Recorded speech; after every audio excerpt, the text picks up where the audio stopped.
Hatseller and the Monkeys, a West African folktale retold and illustrated by Baba Wagúe Diakité. BaMusa the hat seller was a joyful man. He traveled from town to town selling hats, which he piled high on his head. "I'm a new Ngoyi kadi," he sang, which means, "What a wonderful business hat selling is." Ever since he was a little boy, BaMusa made and sold hats. His grandparents and his own parents were hat makers, and they taught him to do this at a young age. After each harvest, the whole family would venture out to the fields to collect rice stalks from which they made wide-brimmed dibray hats to sell. During the rainy season, they embroidered close-fitting fugulin caps with intricate patterns of brightly colored threads.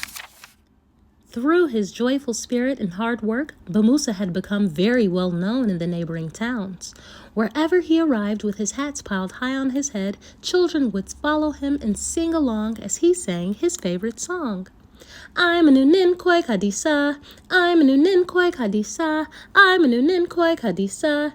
This is the story of how BaMusa learned an important secret for success. One day, BaMusa heard that a great festival was to take place in a neighboring town. There, he could sell more hats than he'd ever sold before. He spent many days making hats for this event. To get to the festival by evening, he began his journey in the early morning. But he was in such a hurry he did not eat any breakfast.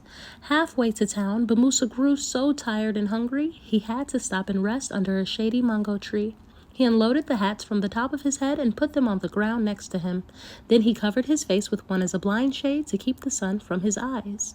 BaMusa soon fell asleep and began to snore loudly. Little did BaMusa know that the fruit from this tree attracted monkeys. BaMusa's snoring alerted them to his company.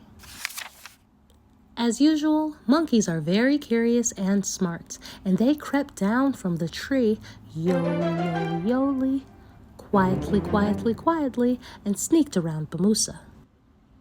Being attracted to the colorful hats, each monkey selected one.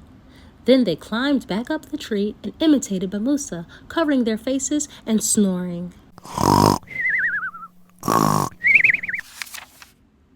Soon, BaMusa awoke from his sleep, rested but hungry. Eager to continue his journey, he looked for his hats. But where were they? Had they been stolen? Frantically, BaMusa called for help. "I'm Manun! He cried out. When the monkeys heard this, they answered him. BaMusa looked up and realized what had happened, but he was so hungry he could not think clearly what to do.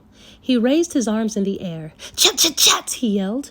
The monkeys stared down at him and replied, "Whoop, whoop, whoop!" shaking their arms wildly. BaMusa threw a dead branch at them, hoping to scare them off.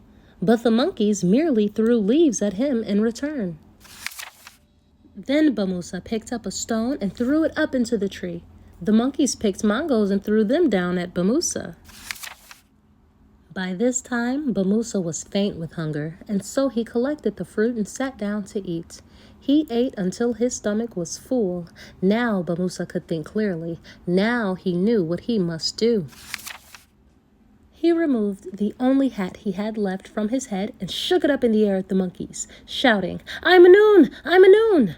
All the monkeys did the same, grabbing the hats off their heads, howling.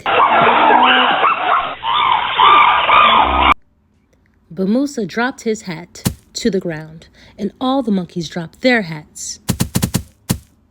Without losing a second, BaMusa collected all his hats, stacked them back on top of his head, and rushed to his destination. He arrived not a moment too soon. So great was BaMusa's happiness from his recent luck that his spirit of goodwill helped sell all of his hats. And so it was that BaMusa learned from the monkeys. It is with a full stomach that one thinks best, for an empty satchel cannot stand. Thank you so much for listening. Congratulations, we read one whole book. Please subscribe for more stories. I can't wait to read with you.